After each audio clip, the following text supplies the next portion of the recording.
Hello friends, once again welcome back to my channel. Today I am going to explain the chapter from the 8th standard curiosity which is provided by the NCERT, the new syllabus, the chapter 2 the invisible living world beyond our naked eyes.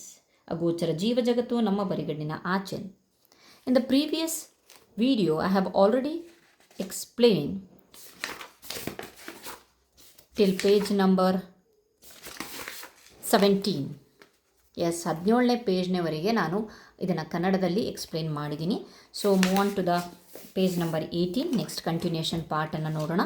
How are we connected to the microbes. ಫಸ್ಟ್ನೇ ವಿಡಿಯೋಕ್ಕೆ ನನಗೆ ಅತ್ಯದ್ಭುತವಾದ ರೆಸ್ಪಾನ್ಸ್ಗಳು ಸಿಕ್ತು, ತುಂಬ ಚೆನ್ನಾಗಿ ಮಾಡಿದ್ರಿ ಅಂತ ಹೇಳ್ಬಿಟ್ಟು. So ಹಾಗಾಗಿಬಿಟ್ಟು ಇದನ್ನು ಕಂಟಿನ್ಯೂ ಮಾಡ್ತಾ ಇದ್ದೀನಿ. Let start friends.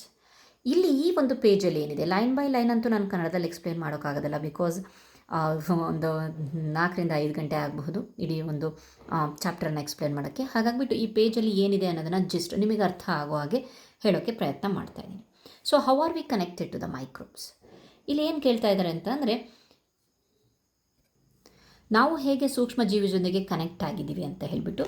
ಇಲ್ಲಿ ಸೂಕ್ಷ್ಮ ಜೀವಿಗಳು ಕೇವಲ ನೀರು ಅಥವಾ ಮಣ್ಣಿನಲ್ಲಿ ಮಾತ್ರ ಅಲ್ಲ, ನಮ್ಮ ದೈನಂದಿನ ಜೀವನದಲ್ಲೂ ಸಹ ಕೂಡ ನಿಕಟವಾಗಿ ಸಂಬಂಧವನ್ನು ಹೊಂದಿದೆ ಅನ್ನೋದನ್ನು ಈ ಪೇಜ್ ಹೇಳ್ತಾ ಇದೆ. ನಾವು ಯಾವತ್ತಾದರೂ ಕೆಲವು ದಿನಗಳ ಕಾಲ ಹೊರಗೆ ಇಟ್ಟಿರುವ ನಿಂಬೆಹಣ್ಣಾಗಿರಬಹುದು, ಈ ಒಂದು ಇಲ್ಲಿ ನೋಡಿ ಟೊಮ್ಯಾಟೊ ಅಥವಾ ಕಿತ್ತಳೆ ಹಣ್ಣಿನ ಮೇಲೆ ಬಿಳಿ ಅಥವಾ ಹತ್ತಿ ಅಂತ ಒಂದು ಪದರ ಬೆಳೆದ್ರೂ ನಾವು ಗಮನಿಸಿದ್ವಿ ಅಲ್ವಾ.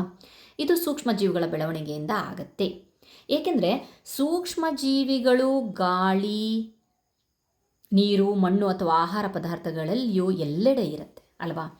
ಆದರೆ ಒಂದು ಪ್ರಶ್ನೆ ಬರುತ್ತೆ, ಉಪ್ಪಿನಕಾಯಿ ಅಥವಾ ಮುರಬ್ಬ ಅಂತ ಮಾಡ್ತಾರಲ್ವಾ ಗಳಲ್ಲಿ ಈ ಸೂಕ್ಷ್ಮ ಜೀವಿಗಳು ಏಕೆ ಬೆಳೆಯೋದಿಲ್ಲ ಅಂತ ಹೇಳಿಬಿಟ್ಟು ಇದು ಮಾಡ್ತಾ ಇದ್ದಾರೆ. ಅವಳು ಕ್ವಶನ್ ಕೇಳ್ತಾ ಇದ್ದಾರೆ, but why do micro organisms not infect the pickles and murabbas ಅಂತ ಅವಳು ಕ್ವಶನ್ ಕೇಳ್ತಿದ್ದಾರೆ. ಸೊ ಅದಕ್ಕೆ ಆನ್ಸರು ಸಹ ಹೇಳ್ತಾ ಇದ್ದಾರೆ. This is because you add many spices with salt or sugar to it which act as the preservatives. ಕಾರಣ ಏನಪ್ಪ ಅಂತಂದರೆ, ಉಪ್ಪಿನಕಾಯಿ ಮತ್ತು ಮುರಬ್ಬಗಳಲ್ಲಿ ಹೆಚ್ಚು ಪ್ರಮಾಣದ ಉಪ್ಪು ಅಥವಾ ಸಕ್ಕರೆ ಮತ್ತು ಕೆಲವೊಂದು ಮಸಾಲೆಗಳನ್ನು ಹಾಕ್ತೀವಲ್ವ, ಇವು ಸಂರಕ್ಷಕಗಳಾಗಿ ಕಾರ್ಯನಿರ್ವಹಿಸಿ ಸೂಕ್ಷ್ಮ ಜೀವಿಗಳ ಬೆಳವಣಿಗೆಯನ್ನು ತಡೆಯುತ್ತೆ. ಆದ್ದರಿಂದ ಆಹಾರ ಬೇಗ ಹಾಳಾಗೋದಿಲ್ಲ. ಸೂಕ್ಷ್ಮ ಜೀವಿಗಳು ಕೇವಲ ಹೊರಗಿನ ಒಂದು ಪರಿಸರ ಅಷ್ಟೇ ಅಲ್ಲ, ನಮ್ಮ ದೇಹದಲ್ಲೂ ಇದೆ. ವಿಶೇಷವಾಗಿ ನಮ್ಮ ಕರುಳಿನಲ್ಲಿ ಕೆಲವೊಂದು ಉಪಯುಕ್ತ ಬ್ಯಾಕ್ಟೀರಿಯಾಗಳು ಇದೆ ಅಲ್ವಾ. ಸೊ ಅವು ಆಹಾರದ ಜೀರ್ಣಕ್ರಿಯೆಗೆ ಸಹಾಯ ಮಾಡುತ್ತೆ. ಓಕೆ, ಸೂಕ್ಷ್ಮ ಜೀವಿಗಳಲ್ಲೂ ಸಹ ವೈವಿಧ್ಯತೆ ಇದೆ. ಕೆಲವು ಗೋಲಾಕಾರಗಳಿವೆ, ಕೆಲವು ಕಡ್ಡಿ ಆಕಾರದಲ್ಲಿರುತ್ತದೆ, ಮತ್ತು ಕೆಲವು ಅನಿಯಮಿತ, ಒಂದು ಅದಕ್ಕೆ ಶೇಪೇ ಇಲ್ಲ, ಅನಿಯಮಿತ ಒಂದು ಆಕಾರದಲ್ಲಿರುತ್ತೆ. ಸ್ಪಿರಿಕಲ್, ರಾಡ್ ಶೇಪ್ ಆರ್ ಇರ್ರೆಗ್ಯುಲರ್, ಅನಿಯಮಿತ. ಓಕೆ, ನೆಕ್ಸ್ಟ್ ಇದೀಗ ಇನ್ನೊಂದು ಮಹತ್ವದ ಕೆಲಸ ಬಗ್ಗೆ ನಾವು ತಿಳಿದುಕೊಳ್ಳೋಣ. ಏನಪ್ಪ ಅಂತಂದರೆ, ಪರಿಸರವನ್ನು ಸ್ವಚ್ಛವಾಗಿಡುವಲ್ಲಿ ಸೂಕ್ಷ್ಮ ಜೀವಿಗಳು ಪ್ರಮುಖ ಪಾತ್ರ ವಹಿಸುತ್ತೆ. How do they help clean the environment, ಯಾವ ರೀತಿಯಾಗಿ ವಹಿಸುತ್ತೆ ಅನ್ನೋದನ್ನು ನೋಡೋಣ. ನಾವು ಹಣ್ಣು ಮತ್ತು ತರಕಾರಿಗಳ ಸಿಪ್ಪೆಯನ್ನು ಮಣ್ಣಿನಲ್ಲಿ ಹಾಕಿದಾಗ ಕೆಲವು ವಾರಗಳ ನಂತರ ಅವು ಕೊಳೆತು ಗೊಬ್ಬರವಾಗಿ ಮಾರ್ಪಡುತ್ತಲ್ವ, ಹೌದಲ್ವಾ, ಗಾರ್ಡನ್ ಸಾಯಿಲ್ ಅಂತ. ಸೊ ಮಾರ್ಪಡುತ್ತೆ. ಈ ಪ್ರಕ್ರಿಯೆಯನ್ನು ನಾವು ಸೂಕ್ಷ್ಮ ಜೀವಿಗಳು ನಡೆಸ್ತವೆ. ಅವು ಸತ್ತ ಸಸ್ಯಗಳು ಮತ್ತು ಪ್ರಾಣಿಗಳ ಅವಶೇಷಗಳನ್ನು ವಿಭಜಿಸಿ ಅಥವಾ ವಿಘಟಿಸಿ ಮಣ್ಣಿಗೆ ಪೋಷಕಾಂಶಗಳನ್ನು ಮರಳಿ ಒದಗಿಸಿ. ಹೀಗಾಗಿ ಸೂಕ್ಷ್ಮ ಜೀವಿಗಳು ಕೇವಲ ರೋಗಗಳನ್ನಷ್ಟೇ ಅಲ್ಲ ತರೋದು, ಅದು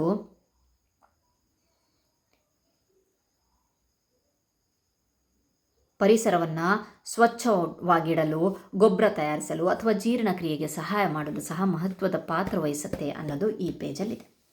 ಕಂಪ್ಲೀಟಾಗಿ ಸಾರಾಂಶ ಹೇಳಬೇಕು ಅಂತ ಅಂದರೆ, ಸೂಕ್ಷ್ಮ ಜೀವಿಗಳು ಆಹಾರವನ್ನು ಹಾಳು ಮಾಡಬಹುದು, ಆದರೆ ಅದೇ ಸಮಯದಲ್ಲಿ ಪರಿಸರವನ್ನು ಸ್ವಚ್ಛಗೊಳಿಸಿ ಗೊಬ್ಬರ ತಯಾರಿಸುವಂಥ ಉಪಯುಕ್ತ ಕೆಲಸಗಳನ್ನು ಸಹ ಅದು ಮಾಡುತ್ತೆ. ಓಕೆ, ನೆಕ್ಸ್ಟ್ ಪೇಜಲ್ಲಿ ನೋಡೋಣ. ಪೇಜ್ ನಂಬರ್ 19ನಲ್ಲಿ ಏನು ಕೊಟ್ಟಿದ್ದಾರೆ ಅಂತ ಹೇಳಿಬಿಟ್ಟು, ನಾವು ಮಣ್ಣಲ್ಲಿ ಹಣ್ಣು ಮತ್ತು ತರಕಾರಿಗಳ ಸಿಪ್ಪೆಯನ್ನು ಹಾಕಿ ಕೆಲವು ವಾರಗಳ ಕಾಲ ಬಿಟ್ಟರೆ ಏನಾಗುತ್ತೆ ಅಂತ ಹೇಳ್ಬಿಟ್ಟು ಗೊತ್ತಲ್ವಾ. Recycling of the nutrient by making manure. ಸ್ವಲ್ಪ ಸಮಯದ ನಂತರ ಸಿಪ್ಪೆಗಳು ನಿಧಾನವಾಗಿ ಕೊಳೆತು ಕಪ್ಪು ಬಣ್ಣದ ಮೃದುವಾದ ಪದಾರ್ಥವಾಗಿ ಬದಲಾಗುತ್ತೆ. ಇದನ್ನೇ ನಾವು ಗೊಬ್ಬರ, ಮ್ಯಾನ್ಯೂರ್ ಎಂದು ಕರೆಯುತ್ತಾರೆ. ಈ ಗೊಬ್ಬರದಲ್ಲಿ ಸಸ್ಯಗಳಿಗೆ ಬೇಕಾದ ಪೋಷಕಾಂಶಗಳು ಇರುತ್ತೆ, ಆದ್ದರಿಂದ ಇದು ಮಣ್ಣಿನ ಫಲವತ್ತತೆಯನ್ನು ಹೆಚ್ಚಿಸುತ್ತೆ. ಆದರೆ ಸಿಪ್ಪೆಗಳು ಹೇಗೆ ಗೊಬ್ಬರವಾಯಿತು ಅಲ್ವಾ. But how did the peel of the fruits and vegetables turn into manure. ಯಾವ ರೀತಿಯಾಗಾಯಿತು? ಇದಕ್ಕೆ ಕಾರಣ ಸೂಕ್ಷ್ಮ ಜೀವಿಗಳು, ಮೈಕ್ರೋ ಆರ್ಗ್ಯಾನಿಸಮ್ಸ್. ಮಣ್ಣಿನಲ್ಲಿ ಇರುವ ಬ್ಯಾಕ್ಟೀರಿಯಾಗಳು ಮತ್ತು ಕೆಲವು ಶಿಲೀಂಧ್ರಗಳು ಏನು ಈ ಒಂದು ಫಂಗೈ ಇದಾವಲ್ವಾ ಅವು ಮತ್ತು ಬ್ಯಾಕ್ಟೀರಿಯಾಗಳು ಸತ್ತ ಸಸ್ಯಗಳ ಅವಶೇಷಗಳನ್ನು ನಿಧಾನವಾಗಿ ಸಣ್ಣ ಸಣ್ಣ ಭಾಗಗಳಾಗಿ ವಿಭಜಿಸುತ್ತೆ.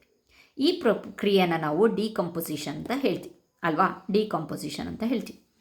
ಸೊ ಇದರಿಂದ ಸಸ್ಯಗಳ ಅವಶೇಷಗಳು ಪೋಷಕಾಂಶಭರಿತ ಗೊಬ್ಬರವಾಗಿ ಚೇಂಜ್ ಆಗುತ್ತೆ. ಅದಕ್ಕಾಗಿ ರೈತರು ತಮ್ಮ ತೋಟಗಾರರಿರ್ತಾರಲ್ಲ ಅವರು ಒಣ ಎಲೆಗಳು, ಸಸ್ಯದ ತ್ಯಾಜ್ಯಗಳನ್ನು ಮತ್ತು ಹಣ್ಣಿನ ಸಿಪ್ಪೆಗಳನ್ನು ಸಂಗ್ರಹಿಸಿ ಗೊಬ್ಬರ ಮಾಡ್ತಾರೆ. ಇದೇ ರೀತಿ ನೆಲಕ್ಕೆ ಬಿದ್ದ ಎಲೆಗಳು ಮತ್ತು ಸತ್ತ ಪ್ರಾಣಿಗಳ ದೇಹಗಳನ್ನು ಸೂಕ್ಷ್ಮಜೀವಿಗಳು ವಿಭಜಿಸುತ್ತೆ. ಹೀಗೆ ಅವು ತ್ಯಾಜ್ಯವನ್ನು ಮರುಬಳಕೆ ಮಾಡಿ ಪೋಷಕಾಂಶಗಳನ್ನು ಮತ್ತೆ ಮಣ್ಣಿಗೆ ಹಿಂದೆಗೆರಿಸುತ್ತೆ. ಇದರಿಂದ ಸಸ್ಯಗಳು ಆರೋಗ್ಯವಾಗಿ ಬೆಳೆಯುತ್ತೆ. ಹೀಗಾಗಿ ಸೂಕ್ಷ್ಮಜೀವಿಗಳು ಪ್ರಕೃತಿಯ ಸ್ವಚ್ಛತಾ ಕಾರ್ಮಿಕರು ಅಂತ ಹೇಳಬಹುದು ಅಲ್ವಾ. ಸೂಕ್ಷ್ಮಜೀವಿಗಳನ್ನು ಏನು ಹೇಳ್ತಾರೆ, ಪ್ರಕೃತಿಯ ಒಂದು ಕಾರ್ಮಿಕರು ಸಹ ಅಂತ ಹೇಳಬಹುದು.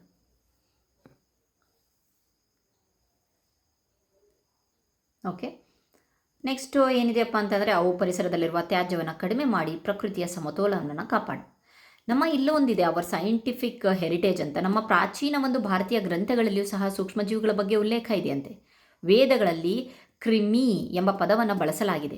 ಇದು ಕಣ್ಣಿಗೆ ಕಾಣುವ ಮತ್ತು ಕಾಣದ ಸಣ್ಣ ಜೀವಿಗಳನ್ನು ಸೂಚಿಸುತ್ತೆ. ಅಂದರೆ ಸಾವಿರಾರು ವರ್ಷಗಳ ಹಿಂದೆಯೇ ಭಾರತೀಯರು ಇಂಥ ಸೂಕ್ಷ್ಮಜೀವಿಗಳ ಅಸ್ತಿತ್ವದ ಬಗ್ಗೆ ತಿಳಿದಿದ್ರು. ಕಂಪ್ಲೀಟಾಗಿ ಸಾರಾಂಶ ಈ ಪೇಜ್ನ ಹೇಳಬೇಕು ಅಂದರೆ ಬ್ಯಾಕ್ಟೀರಿಯಾ ಮತ್ತು ಫಂಗೈ ಅಂತವು, ಬ್ಯಾಕ್ಟೀರಿಯಾ ಮತ್ತು ಫಂಗೈಸ್ ಮೈಕ್ರೋ ಆರ್ಗ್ಯಾನಿಸಮ್ ತ್ಯಾಜ್ಯವನ್ನು, ವೇಸ್ಟನ್ನು ಗೊಬ್ಬರವಾಗಿ ಪರಿವರ್ತಿಸಿ ಪರಿಸರವನ್ನು ಸ್ವಚ್ಛವಾಗಿಡುತ್ತೆ ಮತ್ತು ಮಣ್ಣಿನ ಫಲವತ್ತತೆಯನ್ನು ಸಹ ಹೆಚ್ಚಿಸುತ್ತೆ. ಓಕೆ, ನೆಕ್ಸ್ಟ್ ಪೇಜಲ್ಲಿ ಏನಿದೆ ನೋಡೋಣ.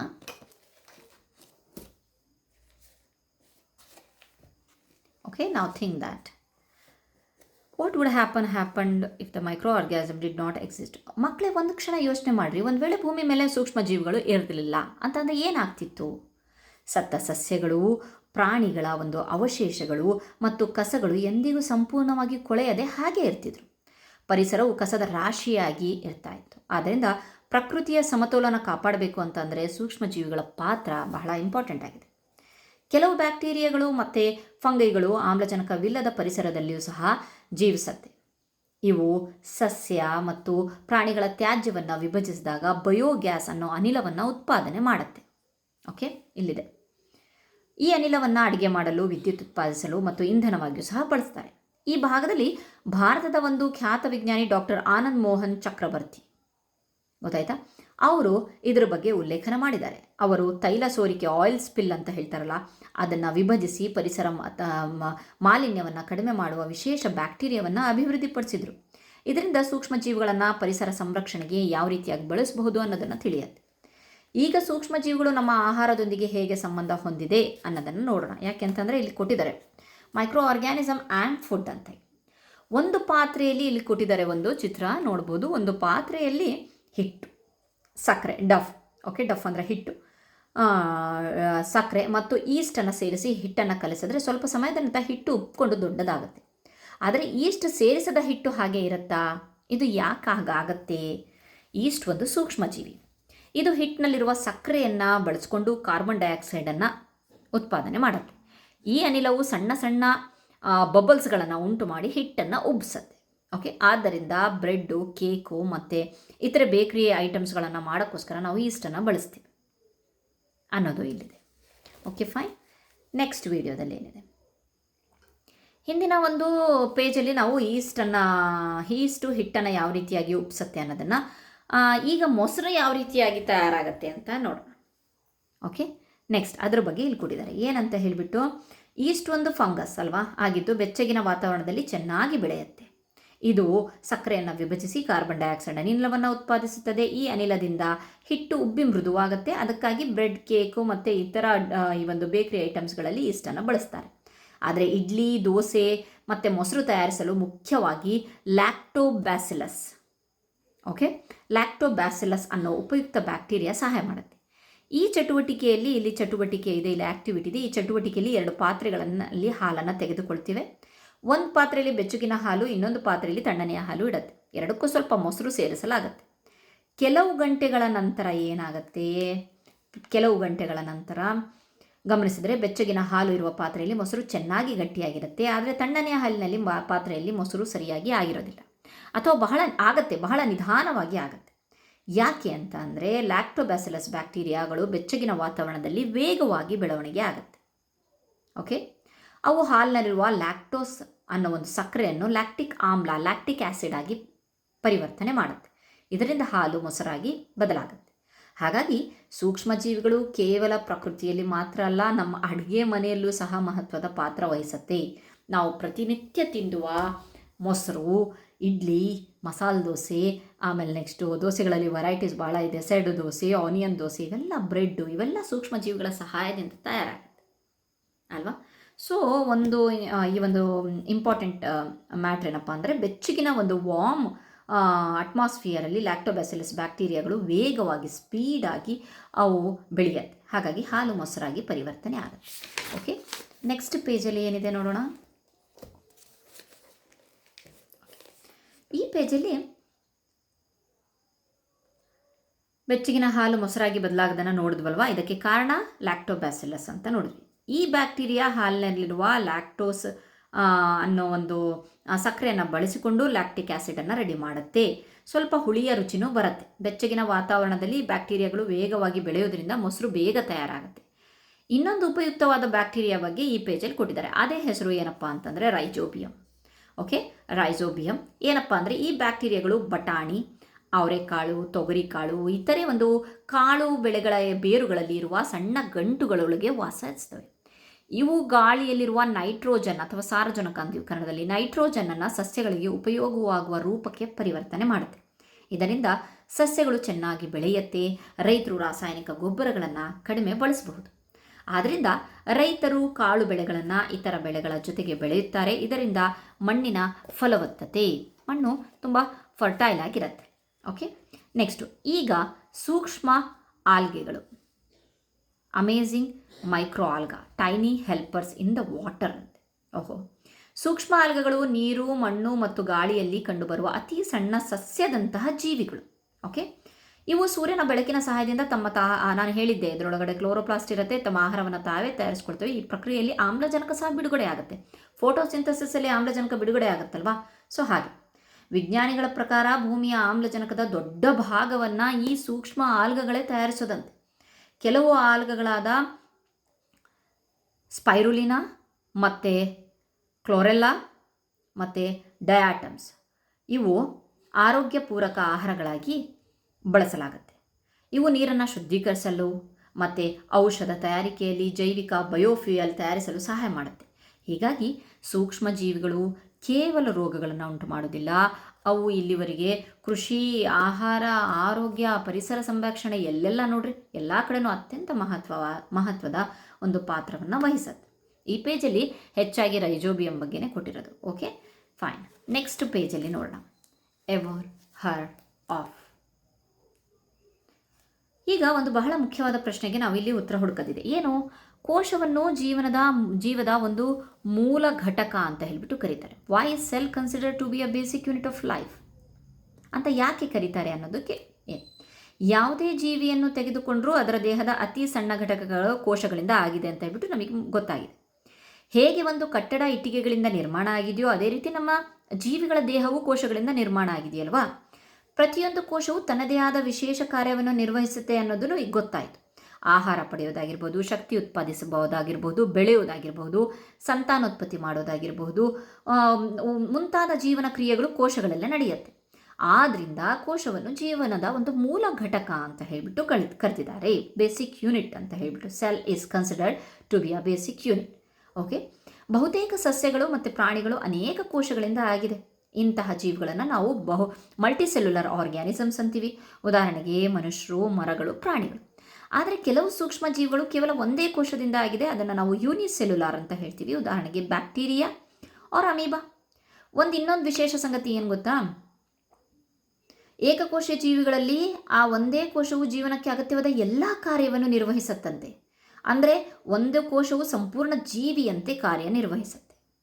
ಶಿಲೀಂಧ್ರದಲ್ಲೂ ಸಹ ವ್ಯತ್ಯಾಸ ಇದೆ. ಈಸ್ಟು ಒಂದು ಏಕಕೋಶ ಶಿಲೀಂಧ್ರವಾಗಿದ್ದರೆ ಮೌಲ್ಡ್ ಅನ್ನೋದು ಬಹುಕೋಶೀಯ ಶಿಲೀಂಧ್ರವಾಗಿದೆ, ಫಂಗೈ. ಹೀಗಾಗಿ ಜೀವಿ ಚಿಕ್ಕದಾಗಿರಲಿ ಅಥವಾ ದೊಡ್ಡದಾಗಿರಲಿ ಅದರ ಜೀವನದ ಆಧಾರದ ಮೇಲೆ ಕೋಶ, ಅದಕ್ಕಾಗಿ ಕೋಶವನ್ನು ಜೀವನದ ಮೂಲ ಘಟಕ ಅಂತ ಹೇಳಿಬಿಟ್ಟು ಕರೀತಾರೆ. Okay, next page, last page ಏನಿದೆ ಇಲ್ಲಿ ಸ್ನ್ಯಾಪ್ಶಾಟ್ ಇದೆ, ಅದರ ಮೇಲೆ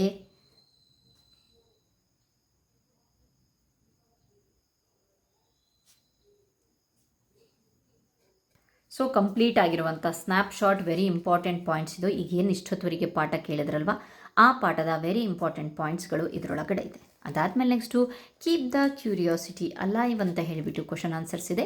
ನೆಕ್ಸ್ಟ್ ವಿಡಿಯೋದಲ್ಲಿ ಆ ಕ್ವಶನ್ ಆನ್ಸರ್ಸ್ಗಳನ್ನು ನಾನು ಎಕ್ಸ್ಪ್ಲೈನ್ ಮಾಡ್ತೀನಿ. ಐ ಹೋಪ್ ನಿಮಗೆ ನನ್ನ ವೀಡಿಯೋಸ್ ಇಷ್ಟ ಆಗಿದೆ ಅಂದ್ಕೊಂಡಿದ್ದೀನಿ. ಸೊ ನಾನು ಈ ರೀತಿಯಾಗಿ ಕನ್ನಡದಲ್ಲಿ ಯಾಕೆ ಎಕ್ಸ್ಪ್ಲೈನ್ ಮಾಡ್ತಿದ್ದೆ ಅಂತ ಹೇಳ್ಬಿಟ್ಟು ಗೊತ್ತಿದೆ. Many people have like my maths and science videos. Thanks for your love and support. May it always stay with me. Okay, so ಹಾಗಾಗಿಬಿಟ್ಟು ಪ್ಲೀಸ್ ಈ ಒಂದು ನನ್ನ ಚಿಕ್ಕ ಪ್ರಯತ್ನನ ನೀವು ಎಲ್ಲರೂ ಅಪ್ರಿಷಿಯೇಟ್ ಮಾಡಿ, ಒಂದು ಕಮೆಂಟ್ ಮಾಡಿ. ನನ್ನ ಈ ಒಂದು ಪ್ರಯತ್ನ ನಿಮಗಿಷ್ಟ ಆಗಿದ್ದರೆ ಅಥವಾ ನನ್ನ ಎಕ್ಸ್ಪ್ಲನೇಷನ್ ಇಷ್ಟ ಆಗಿದ್ದರೆ ಪ್ಲೀಸ್ ಪ್ಲೀಸ್ ಪ್ಲೀಸ್ ನೀವು ನನಗೆ ಒಂದು ಕಮೆಂಟ್ ಮಾಡಿ. ನೆಕ್ಸ್ಟ್ ಮುಂದಿನ ಚಾಪ್ಟರ್ಸ್ಗಳನ್ನು ಸಹ ಈ ರೀತಿಯಾಗಿ ಕನ್ನಡದಲ್ಲಿ ಎಕ್ಸ್ಪ್ಲೇನ್ ಮಾಡೋಕ್ಕೆ ನನಗೆ ಒಂದು ಪ್ರೋತ್ಸಾಹ ಸಿಗುತ್ತೆ. Thank you so much friends. Thank you.